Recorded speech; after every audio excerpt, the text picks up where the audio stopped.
Eu quero começar lendo o Salmo 127, versos 1 e 2, que diz o seguinte: se o Senhor não edificar a casa, em vão trabalham os que edificam. Se o Senhor não guardar a cidade, em vão vigia a sentinela.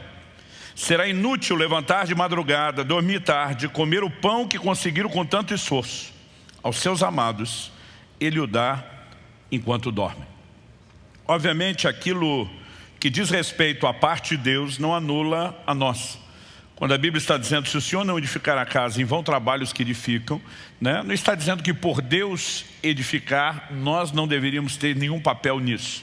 Mas que nós não deveríamos imaginar edificar a casa. E edificar a casa aqui não é assentar tijolo, não é construir o prédio, né? Diz respeito à forma como conduzimos nossas famílias.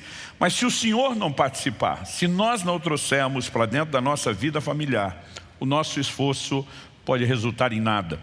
Depois a Bíblia diz, se o Senhor não guardar a cidade, em vão vigia a sentinela. O texto não está dizendo que porque podemos ter a proteção de Deus, que não vamos fazer a nossa parte, que não teremos sentinela. Mas querer trabalhar só com o nosso nível de vigilância, excluindo Ele, pode nos trazer prejuízo. E é depois de deixar bem clara essa ideia, que vem com vários exemplos, que o escritor, o salmista pelo Espírito Santo diz, será inútil levantar de madrugada, outra versão diz cedo, dormir tarde, né? Está falando de uma jornada longa de trabalho.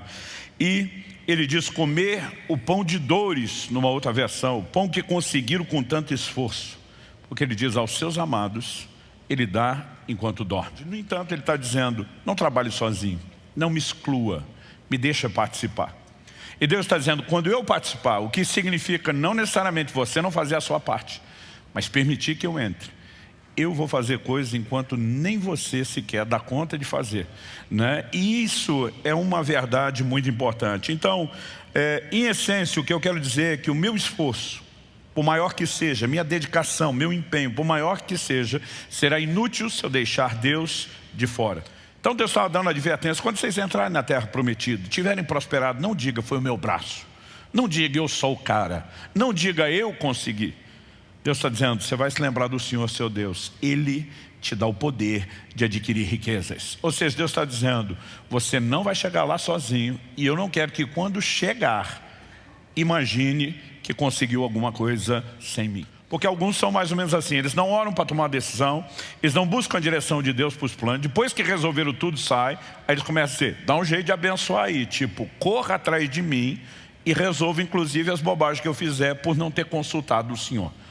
E muitas vezes nós já erramos nesse quesito de não buscar a vontade de Deus. Eu e você precisamos entender que eu com Deus é diferente de Deus comigo. Você com Deus é diferente só Deus com você. Não é você que sai na frente liderando e Deus é o seu mero sócio ajudante que corre atrás dizendo estou aqui para fazer tudo aquilo que você determinar. Mas quando nós entendemos que nessa parceria Deus é não só o sócio majoritário, mas o Senhor das nossas vidas, e permitimos que Ele nos direcione, não só por meio de se render a essa vontade personalizada, mas de não nos dobrarmos diante daquilo que é princípio que não pode ser negociado. Os publicanos chegam para ele e aí? Ele diz, não cobre mais do que o estipulado. Em outras palavras, não permita extorsão no seu negócio. Os soldados perguntaram, e nós o que devemos fazer? Verso 14, ele diz, não sejam prepotentes.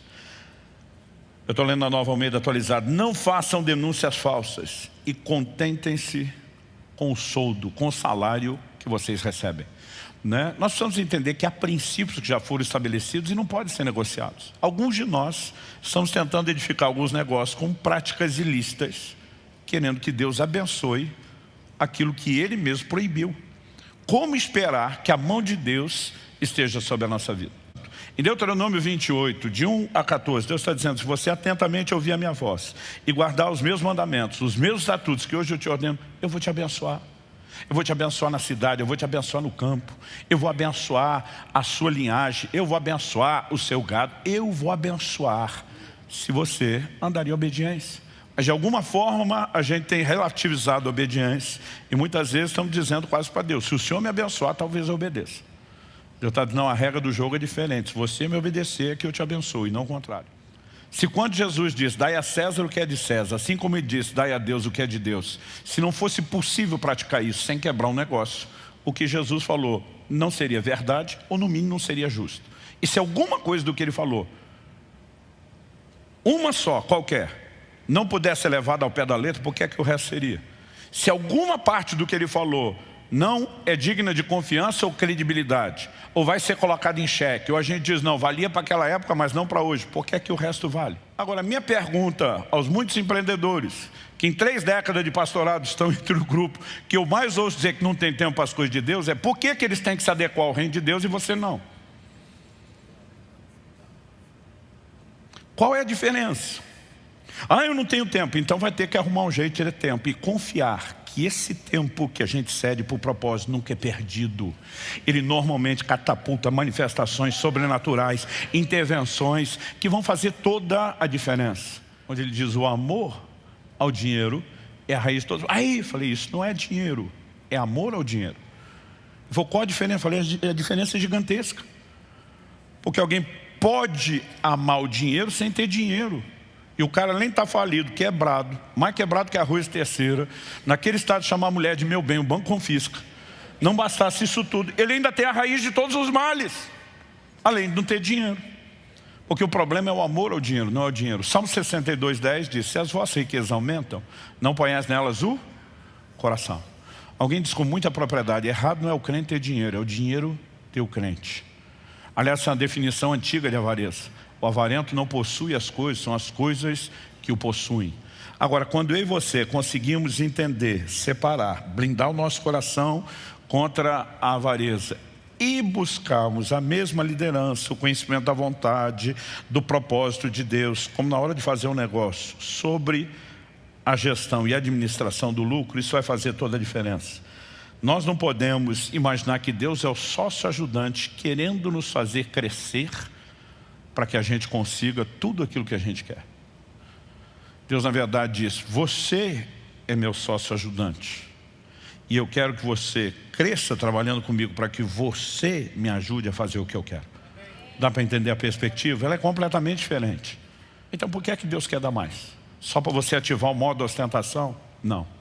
Para que tenha o suficiente para si e para socorrer o necessitado. Provérbios 19:16 diz, o que empresta ao pobre, o que se compadece do pobre, empresta a Deus, e este lhe retribuirá o benefício. Deus está dizendo, eu tenho um compromisso de cuidar do pobre. Quando você me ajuda a fazer o que eu quero, eu é que estou em dívida com você, porque você financiou o meu projeto. Você não deu para ele, você deu para mim. E agora quem te honra e te retribui sou eu.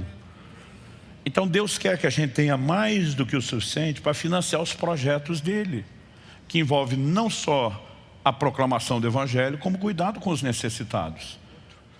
Eu, por exemplo, no início do meu ministério, Deus disse, eu não quero que você ganhe nada com seus livros. De vez em quando eu ouço alguém falando, está certo, pastor, errado é quem ganha. Eu digo, errado nada, o trabalhador é digno do seu salário. Não é porque Deus, por alguma razão, me pediu isso, que virou proibido para todo mundo.